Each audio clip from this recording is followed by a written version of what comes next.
राज्याचे ग्रामविकास मंत्री गिरीश महाजन आपल्या सोबत आहेत। सर, एकंदरीतच शेतकरी, महिला, विद्यार्थी यांच्यासाठी मोठ्या घोषणा सरकारने आजच्या अर्थसंकल्पात केल्यात।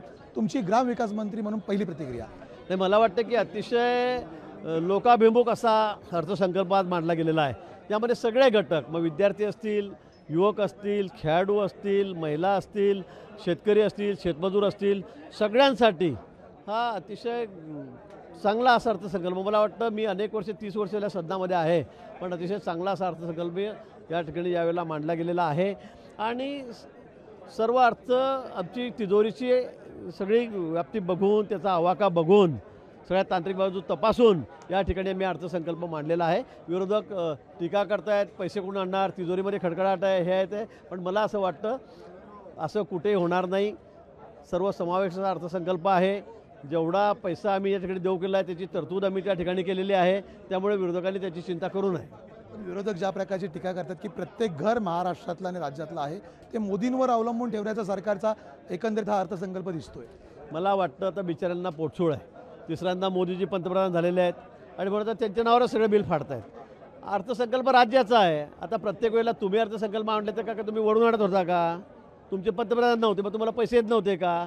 पण असं नाही आहे। सगळ्या गोष्टी तपासून, सगळ्या तांत्रिक गोष्टी तपासून आम्ही अर्थसंकल्प मांडलेला आहे। सगळी तरतूद आम्ही या ठिकाणी केलेली आहे।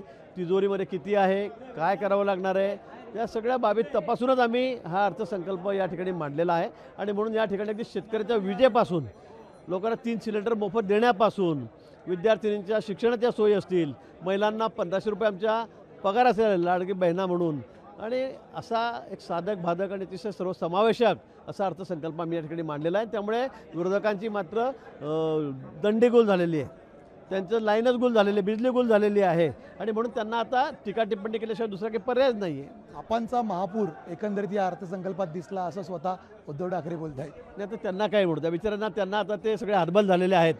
हा अर्थसंकल्प बघून उद्धवजी असतील काय, काँग्रेस असेल काय, किंवा शरद पवार गट असेल काय, हे सगळे हतबल झालेले आहेत।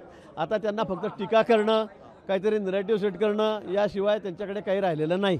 पण आम्ही अतिशय उत्कृष्ट असा, अतिशय चांगला अर्थसंकल्प अजितदादांनी या ठिकाणी आज मांडलेला आहे, आमच्या सरकारने मांडलेला आहे, आणि निश्चित सर्वसामान्य लोकांना त्याचा खूप मोठ्या प्रमाणात फायदा होणार आहे। निश्चितच हे होते गिरीश महाजन, आणि पोटशुळातून विरोधकांचे आरोप सुरू असल्याचं प्रत्युत्तर त्यांनी दिले। कॅमेरामन विनोद नाईकसह मी चेतन नावरे, विधान भवन, मुंबई।